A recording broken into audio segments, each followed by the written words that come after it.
Hello, everybody. We are back. Thursday night edition of ELF Live. I'm back again for my second small suspension. I had to force Matt to do a solo show on Monday, but I am back ready to make some horrible picks and takes for this weekend. Thank you guys for joining us here in the chat. Matt, what's going on, man? Good to see you. Good to see you too, man. Not sure if I've frozen already. My thing's got a little bit big. I'm good. I'm all right. Yeah, I'm just my internet's overwhelmed by how much tape I've been watching today, catching up on all the games. My internet's just, I think it's a little bit tired from me today.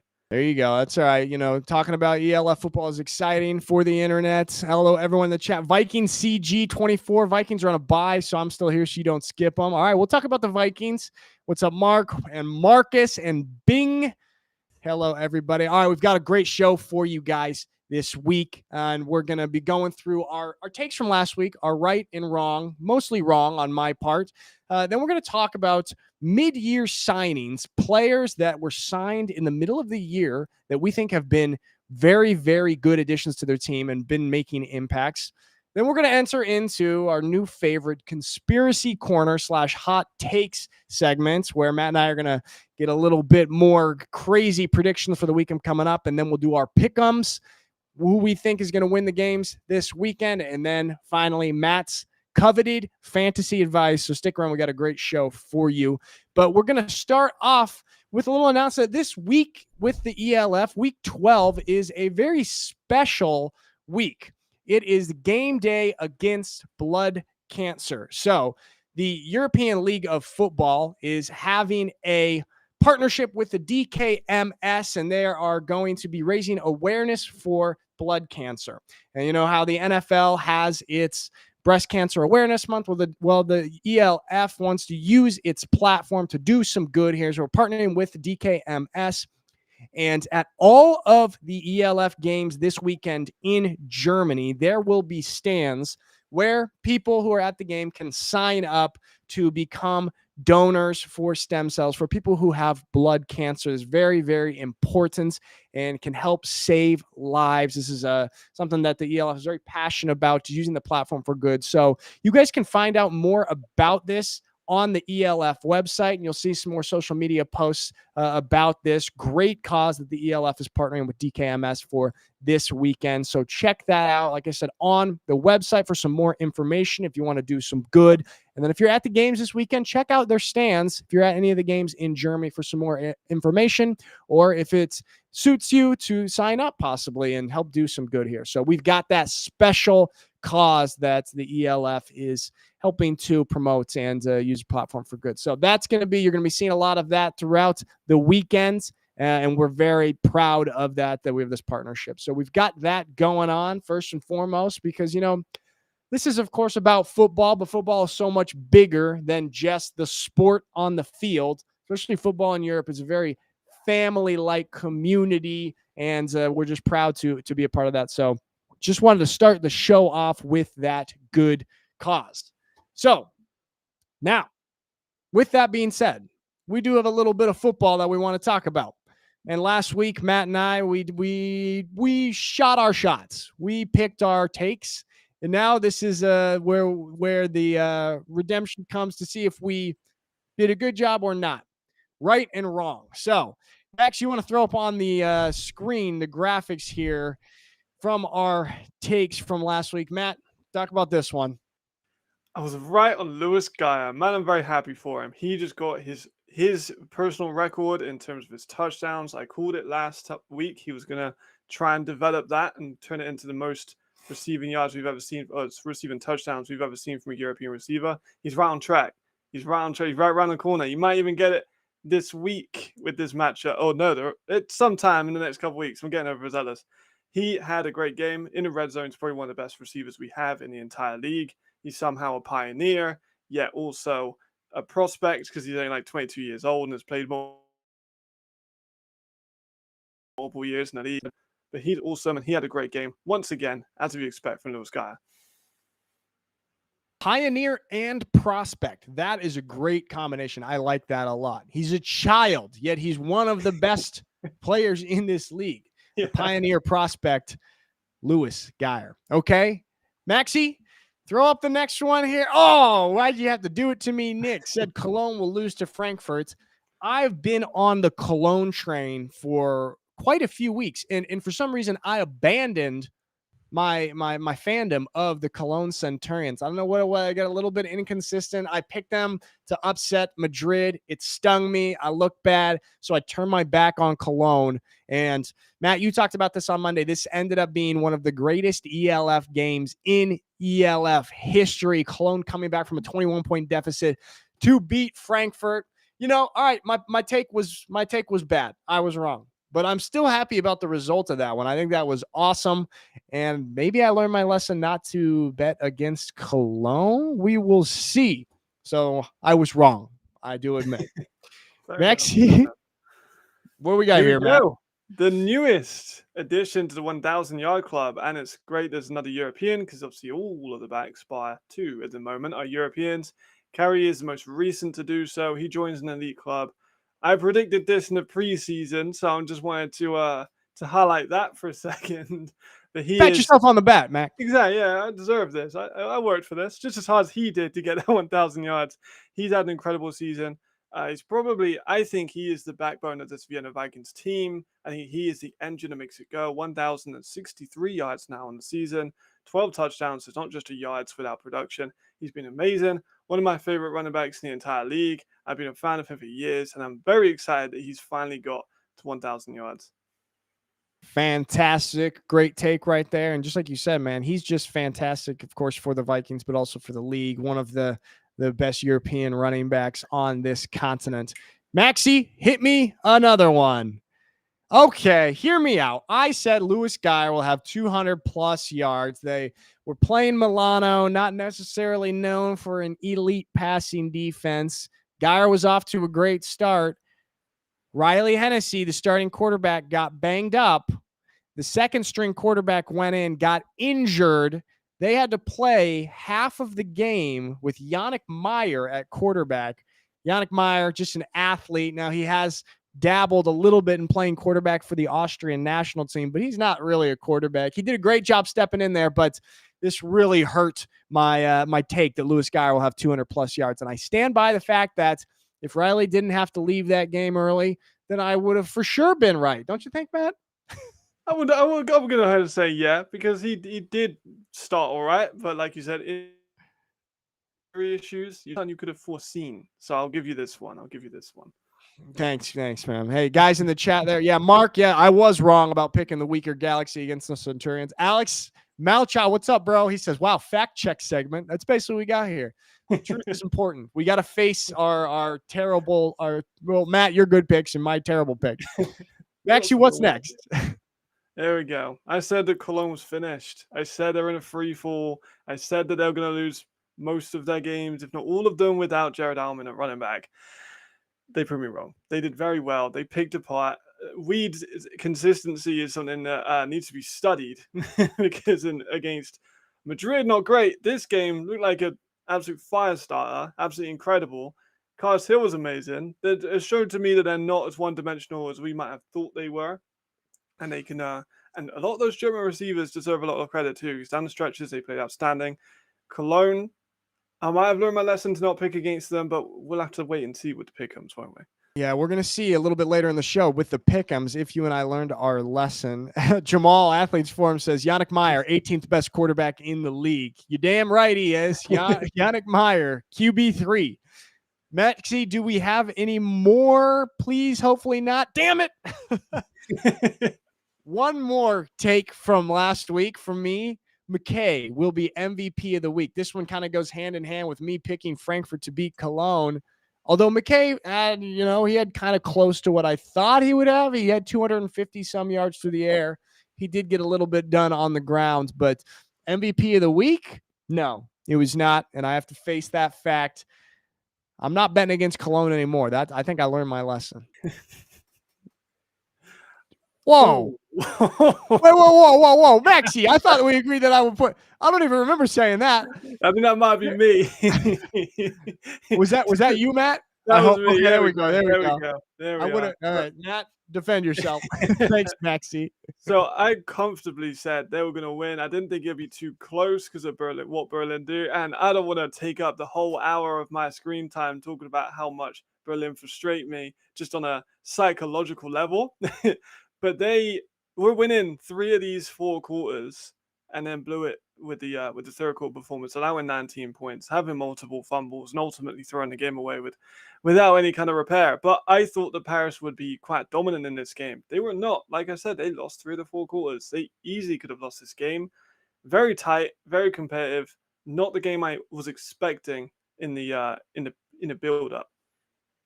Yeah, so that one ended up being very, very close 3-point ball game. It's tough. So there we go, guys. I mean, it's healthy that we do this. It's healthy that we go through our takes here, right and wrong. At least you were 2 out of 3. I was 0 for 3. Let's see if we can change some of that this week when we hit hot takes / conspiracy corner.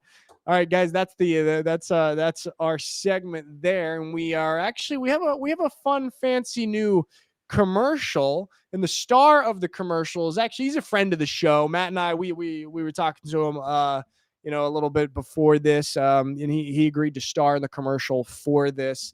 And Maxie, why don't you go ahead and roll the new ELF Live commercial for us? New Rivelia by DeLonghi. Switch to your new coffee experience. Perfetto. Obviously there. So our man Brad Pitt, big fan of the show, big fan of coffee. And this coffee machine, the DeLonghi Rivelia automatic compact bean to cup coffee machine in that sleek pebble gray, absolutely gorgeous, high-tech coffee machine. And as a guy that drinks about 1,200 to 1,400 milligrams of caffeine per day, I am qualified to let you know that this is an elite coffee machine and a partner here with the show. And it's pretty cool, Matt. We got Brad Pitt on the commercial. What do you think of that? He's just our best friend. He comes and drops around. It's just what he does. He's a friend of the show. He's a friend of the show. Yeah. So, big Centurions fan, from what I heard. Yeah, well, as he should be, and as I learned to remain a Centurions fan. Michael said, "I'll get myself a coffee right away." If it wasn't so late in the day right now, I'd be drinking a coffee myself. So we've got that. Now, this is a new segment that we're going to run into right here, the mid-season signings. So Matt and I have each picked a couple of guys, and you guys in the chat, feel free to give us your opinion, your pick, but guys that have really made an impact, that have been late signings, guys that weren't with their team at the beginning of the year, but have been signed since then and have really made an impact. So, Matt, you want to go ahead and start us off right here. This guy is yours. I'll start him off with Bijan Harris, Poison Harris, one of the best corners in the league. Honestly, might even be in the All-Star conversation, even with only 6 games played. He's been phenomenal. Multiple defensive touchdowns, multiple interceptions. He's currently got 4 in 6 games, which is unrivaled. He's got game-clinching plays. They had that forced fumble that he then recovered for a touchdown. He was incredible. I talked to Bijan during this week, and he said about, teams are not looking my way like they used to anymore, like the first couple of games. I went, that's a good thing, right? So great corners. They can get interceptions. They can man up. Amazing corners, lock off half the field for the offense. He looks like he's going to be an amazing corner. I'm very happy to have him in this league, and he looks sublime.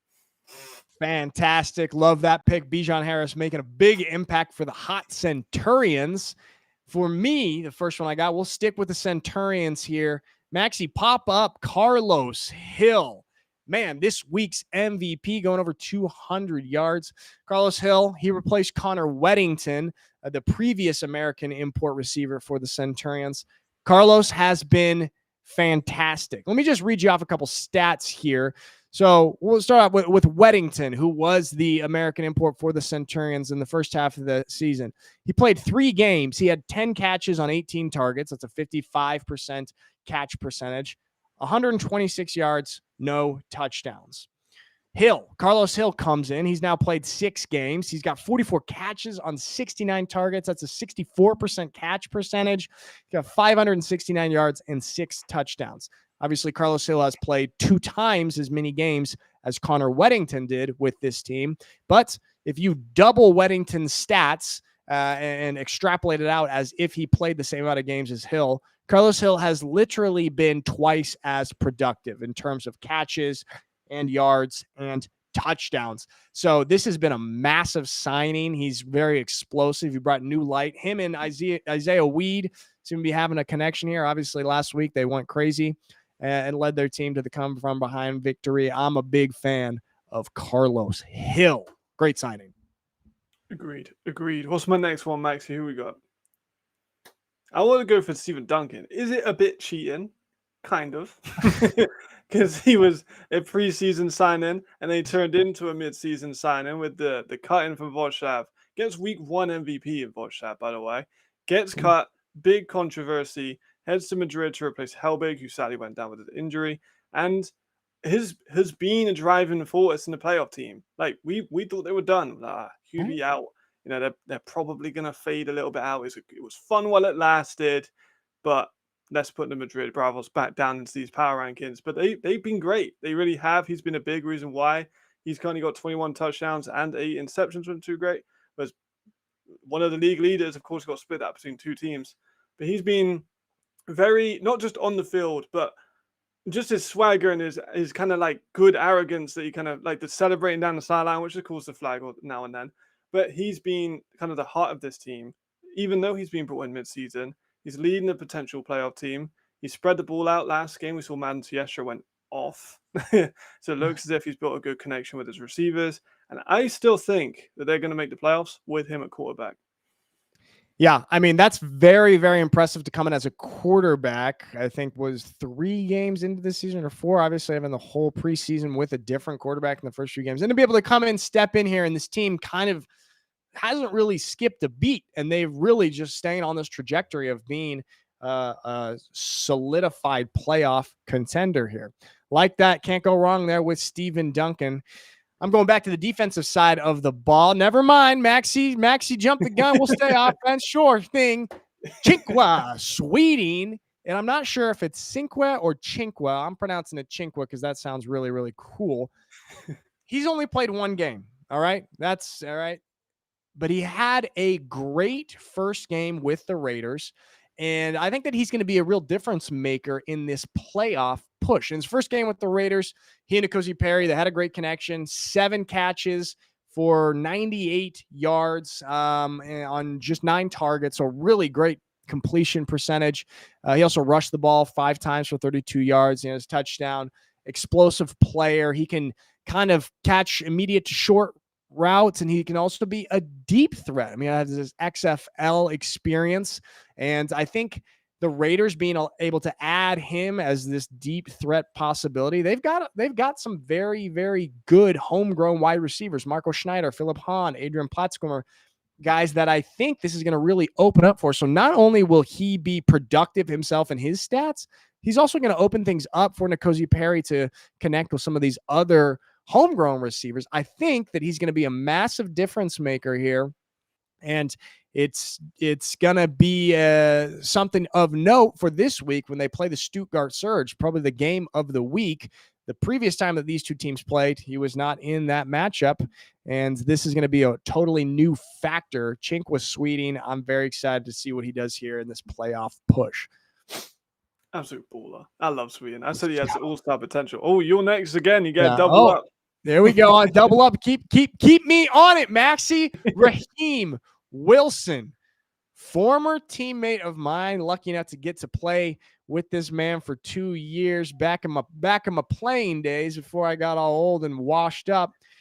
This guy, I mean, he's got 4 picks already in just 7 games. He's got 4 PBUs, second in the league in interceptions behind his teammate, Mitch Fettig. So the top 2 interception leaders in this league are the 2 American DBs for the Surge. Raheem Wilson obviously just brings a lot of experience, played in the CFL for a long time. And I'm lucky enough to be able to see this personally firsthand with the Stuttgart Surge, being on their sideline, just what he brings in terms of emotion and leadership. This is a guy that's been around the block, obviously has all of the on-field skills to be a lockdown DB, a lockdown corner, but just the vibe that he brings and how he helps elevate his teammates around him. This is a fantastic addition, midseason addition. And the duo of Raheem Wilson and Mitch Fettig at the defensive backfield position for the Surge is very, very scary. Raheem Wilson. Absolutely. Another player I've been talking to a lot about Malik Stanley this season. I've said for years how much of a fan I have of him. He's came in, of course, he had a season over in Mexico. He's come back into Europe in the midway through. 5 games, 548 yards, 8 touchdowns. He's been dominant in his return.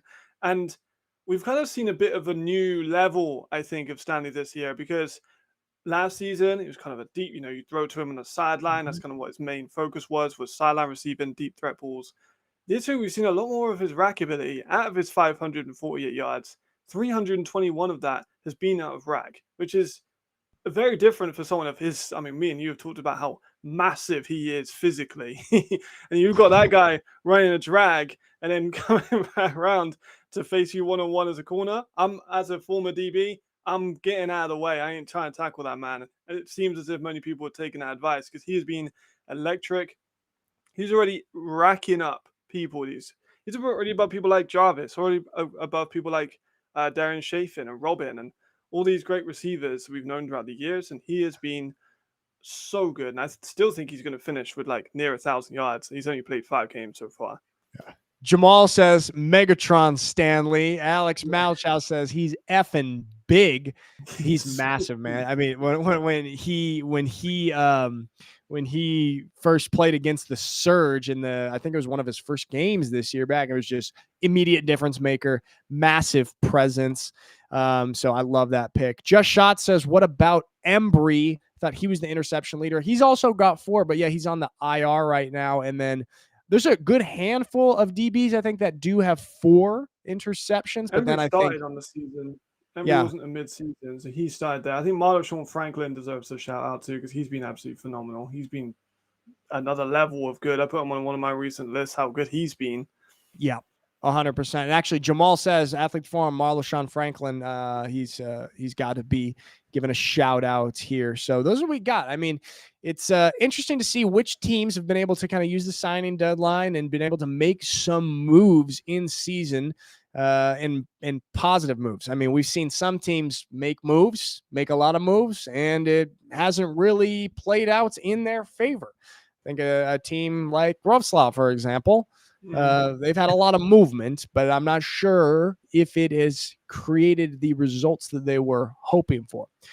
And then we've got David H. says Reese Horn wasn't with the Vikings week 1, I think.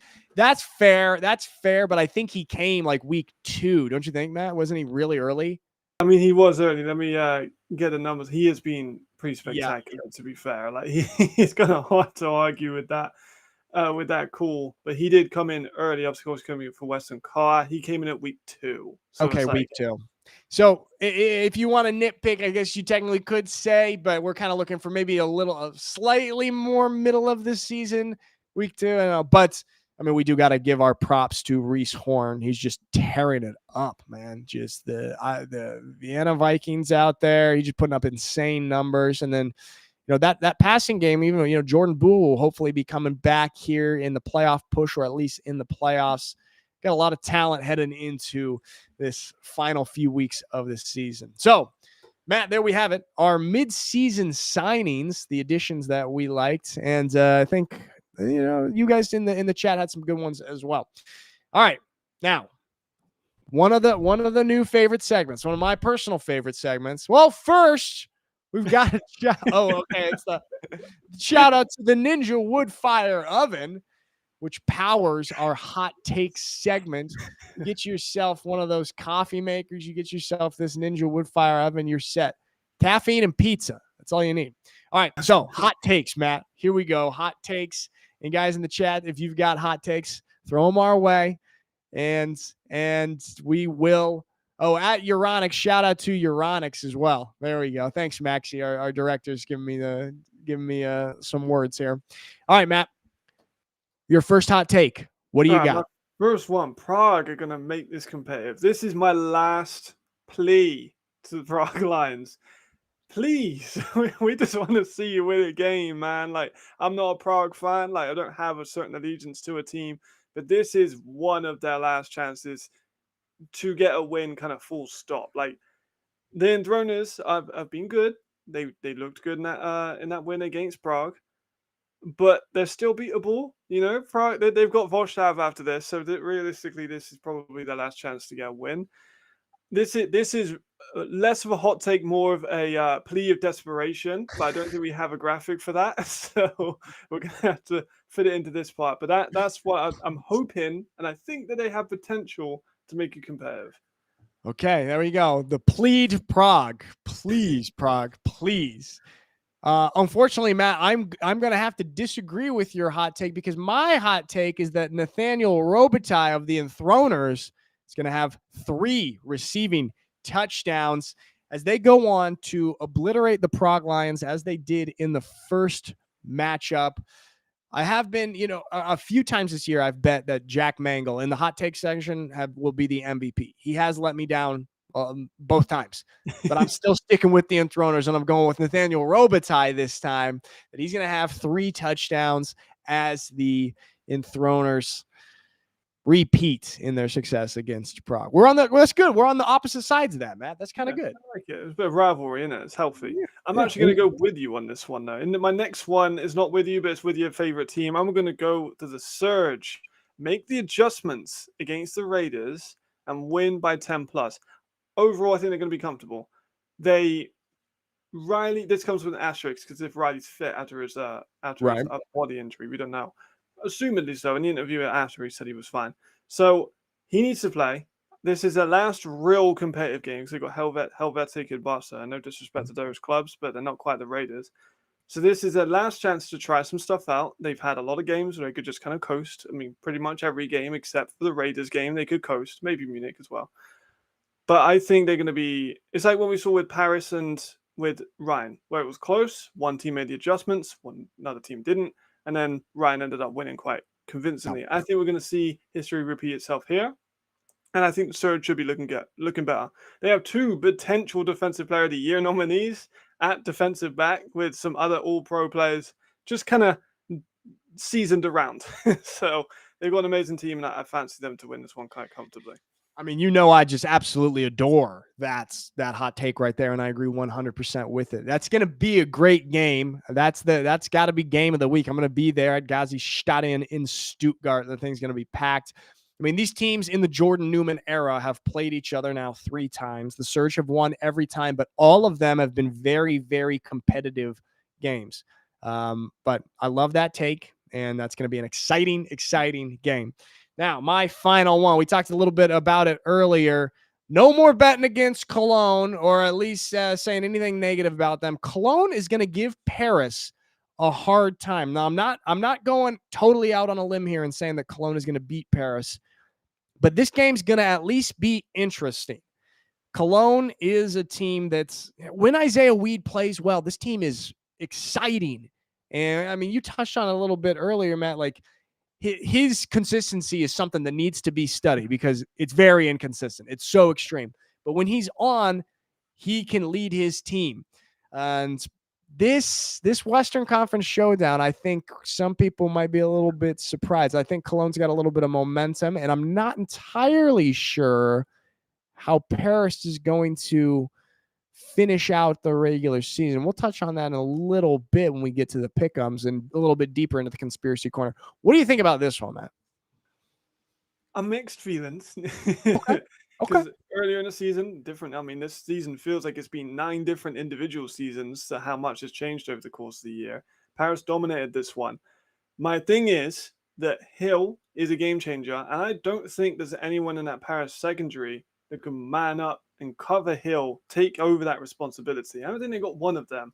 So if they're feeding him early and often, that might be an outlet for them to get some good points on the board. There we go. We heard it here from Matt, the real scout right here, that it's not so crazy what I just said. In the chat, we got some nonsense. Alex Malchow says Raiders upset alert, calling it now.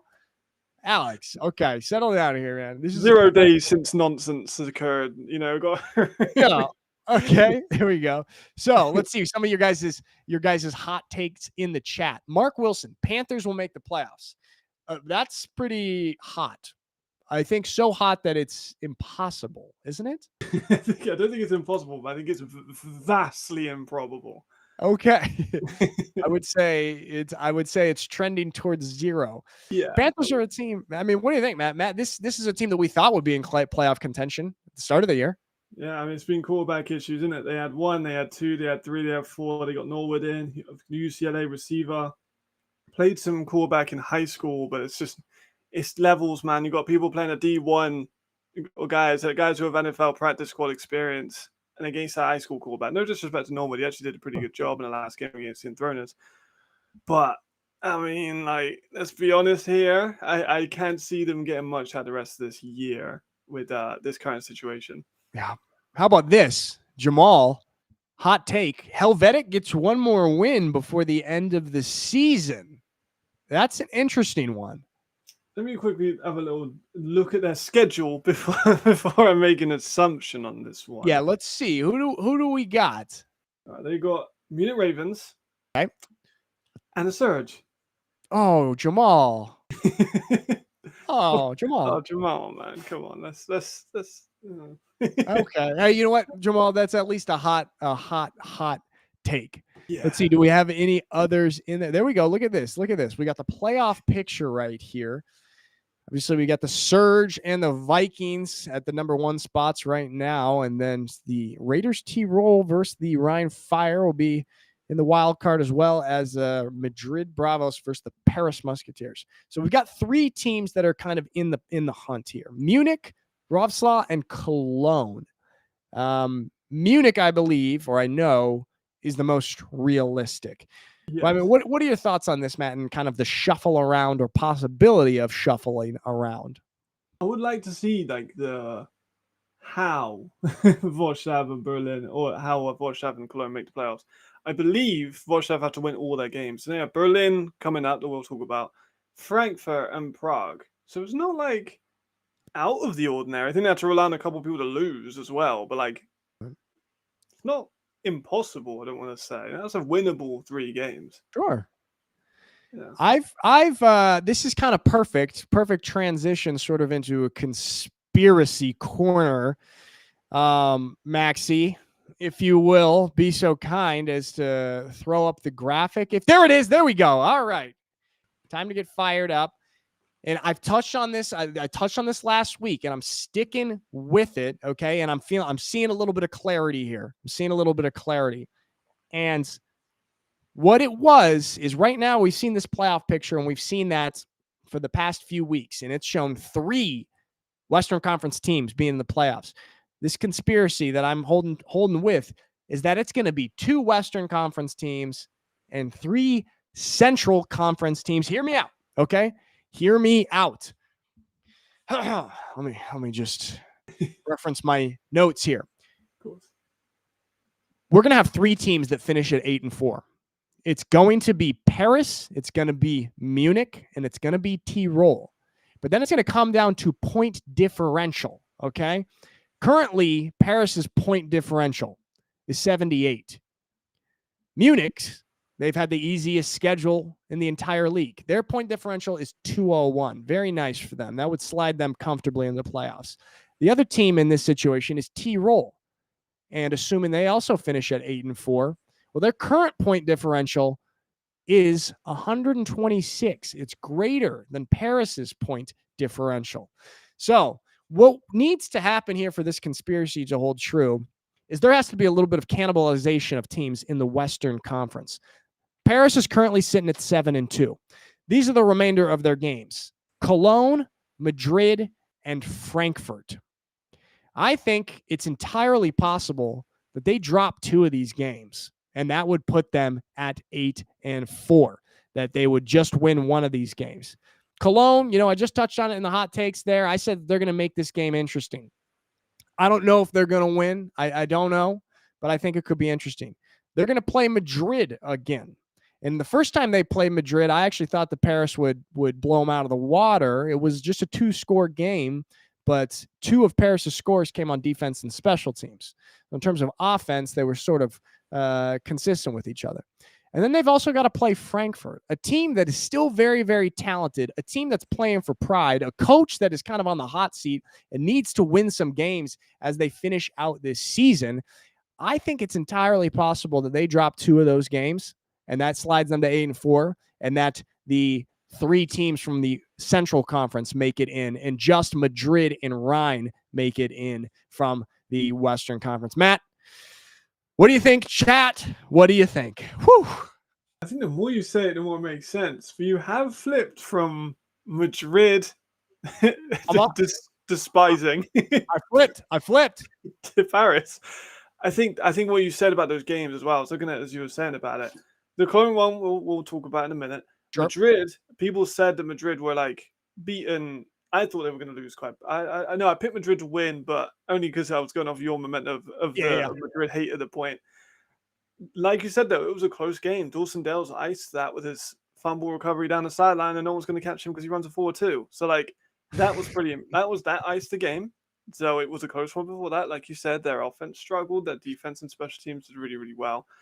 And then Frankfurt, like you said, hot seat, failure of a year. I mean, I probably would say that. Weird year for them. Last game for McKay and a lot of these other guys this season trying to prove themselves to be back in the league. A lot at stake. They want to play spoils to a fellow Western team and kind of mess up the order a little bit. I kind of like it. We got something there. Guys in the chat, Jamal says, Nick, that's a phenomenal take. Mark says that's plausible. Yeah. Alex, give me a round of applause. Thanks, man. And Jamal says, Nick, you know I love chaos. Listen to this might make my hair grow back. Let's see. M. Bison says Munich will take an L to the Raiders to douse fire on that hot take now. No, incorrect. That is what we need to happen for this take to happen. Raiders are going to beat Munich again. It's going to be a close game, but Raiders are going to win. Munich has such an easy schedule. They're still going to finish at 8-4. So if the Raiders beat Munich again, both of those teams will finish at 8-4, and both of those teams, as of right now, are in better position for the point differential. So a lot of things need to happen, but it's all very, very plausible. Yeah, Just Shot says E equals M, the Einstein equation. So that's what I've been in the lab cooking up, and I think it's very, very possible. And that would be a very interesting shuffle up near the end of the regular season. I also think if that happens, that all is right in the universe. Because as of now, if that doesn't happen with the Western Conference and we still have 3 Western Conference teams, it's possible that because of the point differential, both T-Roll and Munich finish 8-4, T-Roll having beaten them both times. I'm not sure if it goes to the head-to-head first, Maxi, or the point differential. I don't know. It gets a little messy, but that's what we got, guys. That's the conspiracy. I appreciate everyone in the chat giving me a little bit of possibility, a little bit of hope here on my conspiracy corner. And I don't know, man. I've had a little bit of change of heart on Madrid, maybe. Yeah, maybe. I mean, what is a season without drama? You know what I mean? It's all about the story, man. I know you've seen the scripts. So speaking of scripts, let's head on in then to our pick'ems here for week 12. Some really good matchups this week, man. Really good matchups. Guys in the chat, you give us your picks as we go on through these games. We'll start off then with the out in the East. The enthroners of Fehérvár versus the Prague Lions. Matt, thoughts on this game? Who do you got? I want it again. I've pleaded to Prague. This is a love letter to Prague. I just want you to win the game. However, it's in enthroners. Mangle looks hot. Roby's maybe going to go for 3, and I really like what their receiver core is at the moment. Like, it's kind of grown on me quite a lot. That defense can create turnovers, but we did see Voshab kind of expose that defense. If you throw away from Rodion with that 2 American D-line, quick screens work. Do they have speedy receivers? Yes, they do, which could be something open. Those screens could be a thing. However, enthroners, I think are going to win. I think it should be. I want it to be close, but I think enthroners are kind of going to make a statement, finish off that season strong, and I think it should be quite okay. Yeah. It's interesting. We got 70-30 here on the fan pick. 70% of people taking the Enthroners. And I think the first time that these two teams played, it was way closer to 50-50. And the Enthroners surprised a lot of people, myself included. I think both of us included, of absolutely dominating the Prague Lions in that first matchup. The first time they played, the Enthroners, they were great on third down. They were 9 for 13 compared to Prague, just 1 for 6 on third down. Prague had 2 turnovers. The Enthroners didn't turn the ball over. The Enthroners had 6 sacks. Prague, none. So a lot of stuff going in favor for the Enthroners. But I'm going to stick with the Enthroners on this one, despite the kind of ugly performance last week against the Panthers. That was a little disappointing. I think we got to go Enthroners here. And Jamal in chat says Enthroners by 6. All right, there we go. Next one is the Madrid Bravos and the Frankfurt Galaxy. I'm actually broadcasting this game, so I want all of you guys to tune in on the ELF Game Pass. Everybody, tune in, listen to the broadcast, the Saturday night showdown. It's the only game on at that time, so y'all better be tuned in. Matt, what do you think on this one? I'm visibly flabbergasted by that, voter poll. How are the Galaxy favored in that game? I do not know. We've just seen the Bravos put up an absolute defensive clinic, which I'm going to talk about. I talked last week's show about get the defense for Madrid for your fantasy. They scored a touchdown. They got 2 interceptions. They got forced fumble. No, 3 or 4 interceptions. A ton of interceptions. Touchdowns, fumbles everywhere. That defense did me really, really proud on that one. I think it's going to be a domination for the Bravos. I think the Galaxy are washed. That's going to be what I'm going to say. I think it's going to be a dominant win. They won last game handedly. Of course, Luke was out with a shoulder injury. They played backup. Blah, blah, blah, blah, blah. I still think that they're a lot better team. They got all the momentum in the world at the moment. I think they want to prove that they can hang with the big boys and beat people like Paris and Ryan, etc. I think they're going to win by. I'm going to be a little bit rambunctious here. I'm going to put a 21-point gap between these two teams. Very rambunctious indeed, Matt, but that's the job. That's what we're supposed to be doing here. We get a little rambunctious on this show. I'm also very surprised at that distribution there, with 54% of people picking Frankfurt so far. I mean, you touched on the first time these two teams played. It was pretty ugly for Frankfurt. Obviously, they had to go through 2 quarterbacks. Luke came in sort of in the second half, despite being injured. But it's interesting. I went back and I looked at the stats in that first game against the Bravos. Frankfurt had more first downs. They had more total yards. But what it came down to was turnovers. Frankfurt had 4 turnovers, 3 picks, and a lost fumble. Madrid didn't turn the ball over 1 time, and then that was reflective in the score. But that makes me think, okay, now the Frankfurt's got Matthew McKay. They've got a little bit of consistency at the quarterback position. It's not to say that he's been playing great, but I think it's better than the inconsistency they had, especially in that first matchup. That makes me think that it could be a little bit interesting, but I am going to go with Madrid, but this game I think will be more competitive than people think. And actually, I need Frankfurt to continue to improve in these next few games throughout the year to finish off my conspiracy theory, because I need Frankfurt to defeat the Paris Musketeers in the final game of the regular season. Now, if we look back to when they did play earlier in this year, it was just a 3-point game, so a competitive game. It's possible. I'm a little off track there, but it's a long way to say Bravos as well, but it might be more interesting than we think. All right, this one. Here we go, Matt. Game of the week. This one is, a pretty big distribution. 83% of people are picking the Stuttgart Surge. What do you think? I mean, it's easy to get swept up in this league because it's just so fun. I am not going to get too long with this one, but I could go on for 20 minutes just on this game alone. I love what the Surge have on defense. It's I've said I think about 7 different teams over the course of the year, but I think they might be my favorite defense in the league. Number 1 in terms of points allowed, granted, and I'd say the same thing about Vienna. They've not played any big teams, quote unquote, except the Raiders. Maybe Munich as well, but they're negative this year and they've not had a great year. It's been such a clinic of just creating turnovers. We've talked about Raheem, we've talked about Mitch Fettig, we've talked about Chad Walren, we've talked about Simeon. Like, we talked about Mwamba, we talked about so many of their players. They're just sublime, just on defense. I think we're going to see that again. And Cozy struggled a little bit in this game, and he threw a couple interceptions. He's that pick 6 to Raheem Wilson. And a run game was it was cooking, but it wasn't doing as well as we've seen it with other games. I think we're going to see the Surge. Obviously, I said it. It kind of spoils a little bit the fact I predict them to get 10 plus more points.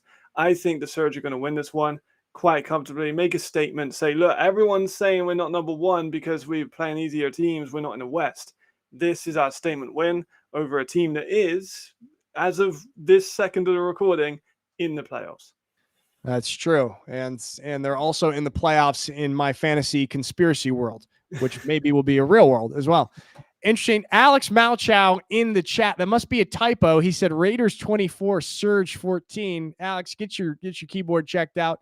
I got to take a shot at that.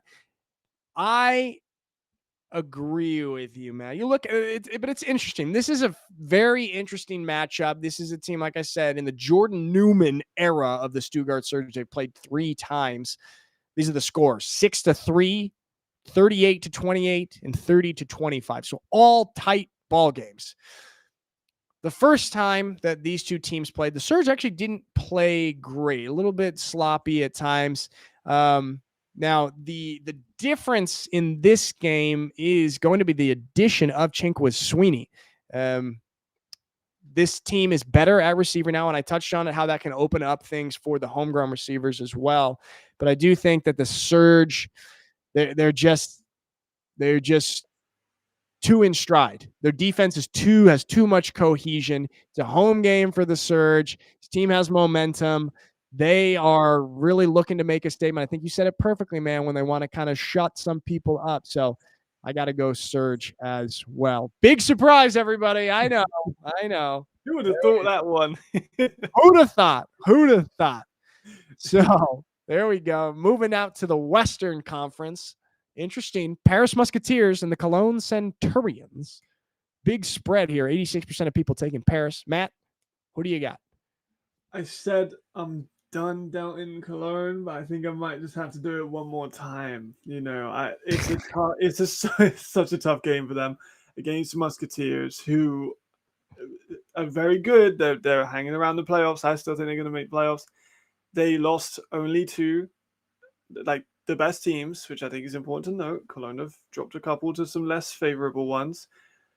It's Hill. That's the bit that's confusing me, is how are they going to manage Hill? And obviously I've talked to Mattioli and said about how some versatility is so important within that Paris defense. I've done a video on DGAN with about showing how many different positions he plays in himself, and the other one's playing a bunch of positions as well. It's just Hill. It all comes back to, they've got this and this and this and this, but they've got Hill. And I think he's an elite receiver at the moment. Is we going to be consistent enough? Maybe. He still have people like Marcel Beer just being an absolute ball hawk in the backfield. I'm going to go for Paris. But it could be close. I think maybe I'm quite confident in Paris, but I still feel like Cologne could just prove me wrong again. Yeah, I mean, this is why I had in my hot takes that Cologne is going to make this game interesting. And I don't even know exactly what interesting means here, but I'm just throwing a broad, vague net on that game. It's going to be interesting. Cologne's won 3 out of the last 4. Close games. They showed the ability to come back. The biggest issue for me is the consistency of Isaiah Weed. When he plays well, this team wins. And he's got this connection with Carlos Hill, as we saw last week. And if they are able to connect and have some consistency, this is going to be a very interesting game. I am gonna go Paris. No, sorry, Max. I know you wanted to give me that. You know what? All right. You know what? I'm going to do it. There we go. Do it. I'm doing it. I said this is going to be interesting. Interesting means Cologne is going to win. It's going to be a tight ball game. It's going to be a great one. But Cologne is riding that momentum, and they're taking it. And this is what I said. The Cologne and Frankfurt are 2 of the West spoilers. So this plays into my conspiracy. Give me Cologne.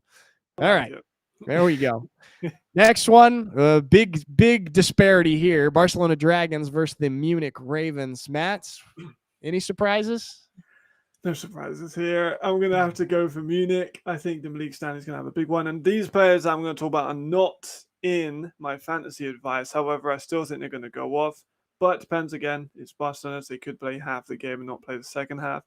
Malik Stanley, obviously. Marvin Rush as well. I'm actually a big fan of him. I was rewatching some of the tape and I was talking with some of the fans that had him in their like top 5 of European receivers. And I might say he might be creeping into my list too. He's got over 80% on his catch radius. I don't think anyone in Barcelona is going to be able to cover him. I think that Marvin could be in a position to have a good game here because they're going to be covering Malik. I mean, you've got to have 2 guys on him just to match his size. So you get Rush free, and he's going to have a big one. Tommy well, obviously going to be another big one. But then Rodney as well is going to go for it. I just think they're going to torch them. I think it could be 50 before half, and then they just kind of move out some of the starters, get Chad rested. Like you said, they got easy schedule coming up. They don't want to risk any injuries. They want to to be fresh for the playoff run that they're hopefully going to be trying to make in, and then come into the Raiders game with as much momentum and health as possible. Absolutely. I mean, you said it. Couldn't have said it better myself. I gotta go Ravens, of course, and I don't have too much to add right there. I think that we're all on the same page on this one. Give me the Ravens. And now let's talk about this very interesting rematch out in the East. Rough saw Panthers and the Berlin Thunder. These teams played week 1, and it was 39-49, kind of a shootout, an exciting start to the year. Matt, what do you make of this rematch? The covering Berlin for the league might be one of the most difficult jobs in the world because you don't know what you're going to get. You know what you're going to get is a great first half when they're winning. They've been winning against Paris. They've been winning against a ton of teams that they shouldn't really be winning against. And then for some reason or whatever, they bottle it. Maybe they look better in the third against Paris the first time. They had a really good second half, rather than a really good first half. They're wildly unpredictable. They do have some of their players back from injury. We saw Bias came back and had a good game in the last game. Vorshav, I still obviously have questions about the quarterback position. That's kind of, I don't think, going to go away, obviously, considering the selling deadline's gone. I'm going to pick Berlin, but if they lose, I'm going to, I don't know. I'll just, I'll go on. I'll run down the streets of Bristol screaming if somehow they don't win this game, especially if they're winning in the first half and then lose. I mean, this team is just so confusing and painful to analyze. I mean, look at their losses. You throw out the one bad game against Vienna. They had a lot of injuries. It was kind of a mess. The rest of their losses, they've lost by an average of 4.75 points, less than 5 points, all 1-score games. And these are against elite teams. It's Paris, it's Vienna, it's the Rhine Fire. And this is just, it's such a disappointing stat that they're unable to come away of any of those games with a win. And I still am not sure what to make of that. Also on a 3-game slide, Roslav, they looked solid last week against what we kind of talked about as being a hot Fehervar team, and they absolutely dominated them.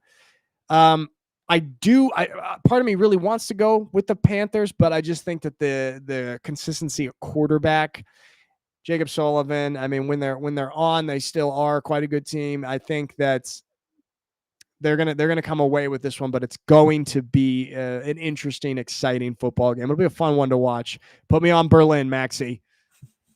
There we go. Should be a good one. Should be a good one. And lastly, Matt, the Sea Devils versus the Rhine Fire. Talk to me. Rhine Fire are going to dominate this game. Rhine Fire are utterly going to dominate this game. I've said before on my own channel, the signing of Forfeit is confusing because, and I compared it to Madrid. Both had different changes of quarterbacks. Madrid went for a quarterback that did pretty well while he was at another team. Then Hamburg went with another quarterback that didn't do very well as previous team. And then arguably gave him a worse supporting cast, a worse offensive line, and probably a worse coaching staff. It's weird. It was a weird decision. Granted, I said that Javarian Smith was an odd quarterback to evaluate, but he did still get some stuff done. Fulford throws a lot of interceptions. The Ryan Fire defense, I think, is what's underrated. Amari Williams, well, not even underrated, extremely good. Amari Williams, one of the best safeties. He's going for the all-time interception leader. It talks about Marlo Shawn being amazing. They've got a hugely athletic defense that I think gets slept on with just the athleticism, especially with the defensive line. You know, we talked about Hugo Caglez, Jason Shakiri, Max Parkinson, Salazar. Like, there's so many weapons on this defense I think are going to give Fulford issues. Hamburg's offense is not in the same realm as the Ryan Fires. They're not going to be able to compete in a shootout with them because they just don't have the firepower. They have an E running back in the offensive line because they switched it around. Yeah, I think they're finished. I think they're going to get beaten by. I think this is going to be a really, really bad game to watch. As if someone in this call currently was a Sea Devils fan, it might be one to maybe miss. Sorry about that, Maxie. I think you hit the nail on the head.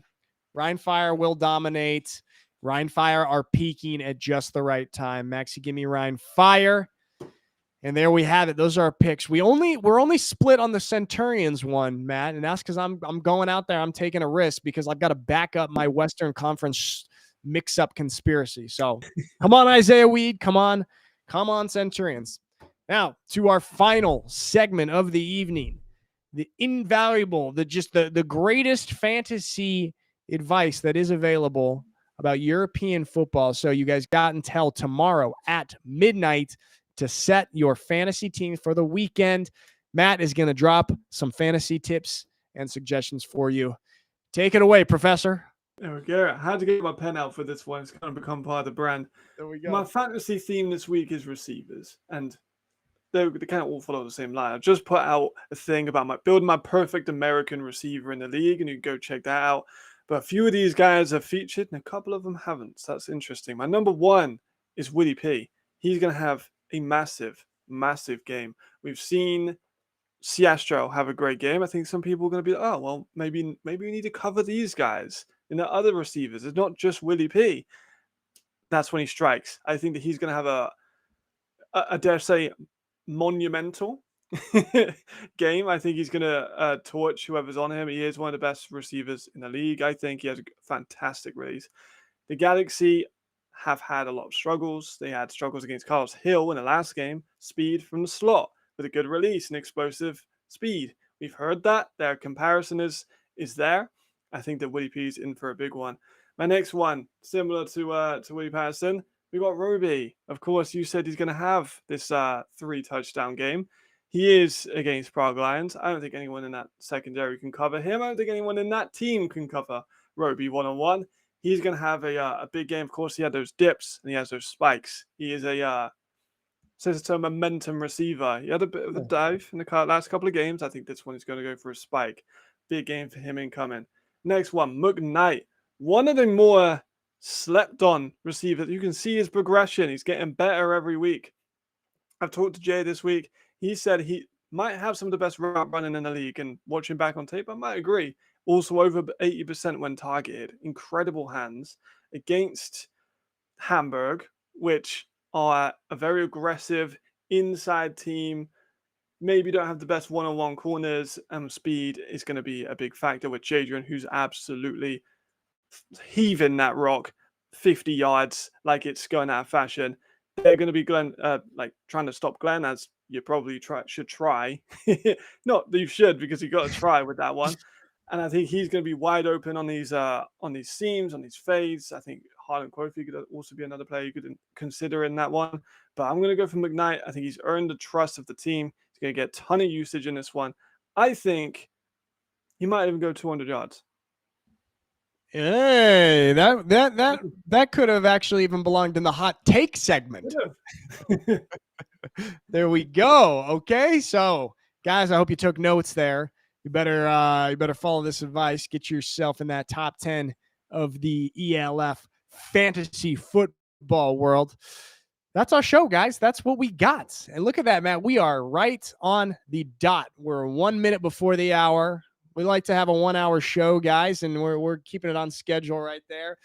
Thank you so much for all of you in the chat for being here, talking ELF football with us.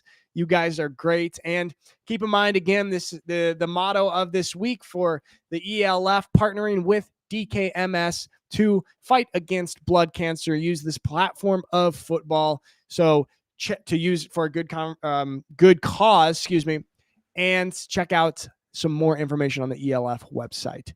Matt, absolute pleasure, my man.